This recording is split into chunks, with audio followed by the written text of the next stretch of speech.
Chapitre 8, les outils de la mécanique classique. Quatrièmement, les forces usuelles.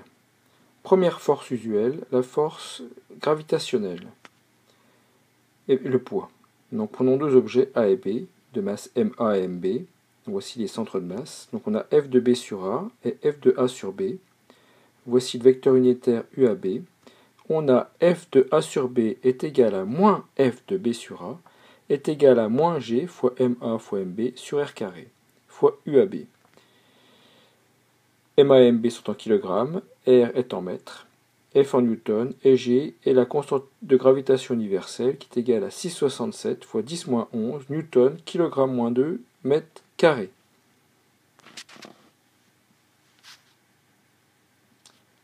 Voyons maintenant différentes caractéristiques pour les mouvements à une échelle réduite.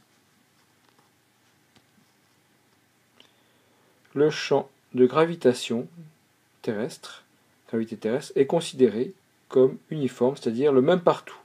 Dans ce cas, la force est le poids. P est égal à M fois G.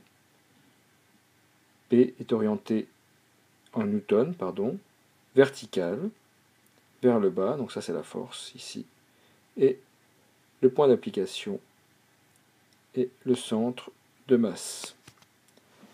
Alors, petite remarque, ici on définit un vecteur, donc lorsqu'on définit un vecteur, on définit quatre choses. Tout d'abord, on définit la norme, donc là on dit qu'elle est en newton, et qu'elle est égale à P est égal à M fois G. Ensuite, on détermine la direction. Ensuite, on détermine le sens. Et ensuite, on détermine le point d'application. C'est ces quatre éléments qui nous détermineront un vecteur. Ensuite, G est le champ de pesanteur.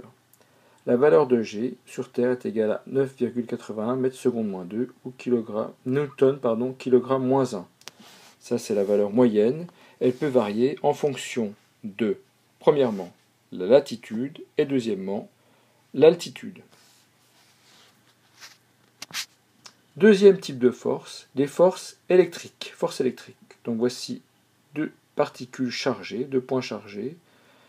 Donc on a le point A et l'objet A et l'objet B chargés. Si QA et QB sont de signes opposés, alors les forces sont attractives. Par contre, dans le cas que je représente en vert, on a F de B sur A et F de A sur B. Si QA et QB, donc qui sont les charges, sont de même signe, les forces sont répulsives. Dans tous les cas, F de A sur B est égal à moins F de B sur A. QA et QB, bien sûr, ici, sont les charges, ici, des objets A et B.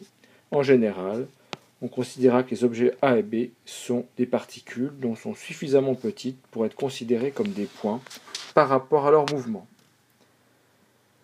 F de A sur B égale F de B sur A en norme et est égal à K, facteur des valeurs absolues des charges divisé par R au carré. Les forces sont en newton, la distance R au carré entre les deux particules est en mètres, et les charges, les valeurs absolues des charges sont en coulombs. K est égal à 9 puissance 9 newton coulomb moins 2 mètre carré.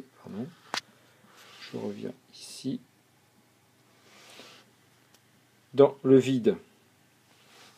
Donc K est une constante qui est égale à cette valeur dans le vide. Ensuite, dans un champ électrique uniforme, E, noté comme cela, donc par exemple, voici, on représente ici différents vecteurs E, donc dans le champ uniforme, donc ils sont tous de la même valeur, quel que soit l'endroit où ils se trouvent. On a F électrique est égal à Q fois E. Alors attention, la charge peut être soit positive, soit négative.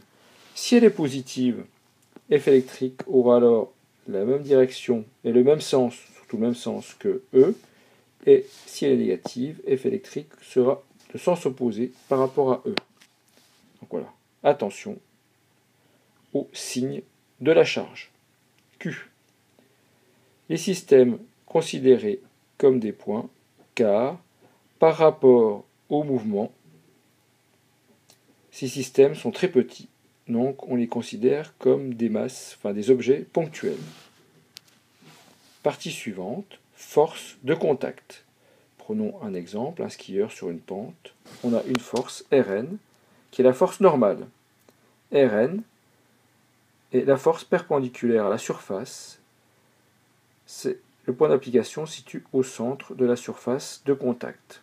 Cette force empêche le skieur de passer à travers la surface, le sol. Petit b, autre force de contact, la force tangentielle. C'est la force qui correspond au frottement solide, ici. Donc elle est tangentielle, on la représente ici RT. RT tangentielle à la surface, opposée au mouvement. Donc elle s'oppose au mouvement. Quatrième type de force, les forces fluides. Donc voici un poisson dans l'eau, et donc nous allons parler de la poussée d'Archimède. La poussée d'Archimède, voilà, pi, et elle est valable aussi, donc, par exemple dans l'eau, mais par exemple aussi dans d'autres fluides, comme dans l'air.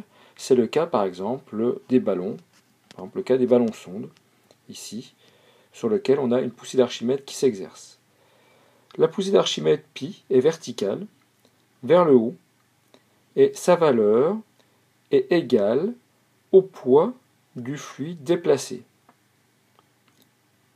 Le point d'application, c'est le centre de masse du fluide déplacé. Donc le fluide déplacé, ça va être par exemple l'eau pour le poisson ou l'air pour le ballon sonde. Autre force fluide, les forces de frottement fluide. Donc par exemple la chute d'une bille dans l'eau. Donc on a une force de frottement qui va s'oppose au mouvement, petit f. Donc le mouvement est vers le bas et la force s'oppose. Elle correspond à la résistance du fluide au mouvement. F, la valeur de F est proportionnelle à V, mais elle peut être proportionnelle aussi à V carré. Ceci dépend en fait de la vitesse et de la vitesse de l'objet. Et donc du mouvement, si le mouvement est très rapide, ça va être proportionnel à V, sinon proportionnel à V carré. Dernière étape, la tension des fils. Donc voici un fil sur lequel est relié un objet que l'on fait tourner. Donc on a une tension du fil, la tension c'est la direction du fil, le sens c'est de l'objet vers le fil, et le point d'application, c'est la jonction, le point de contact entre le fil et l'objet.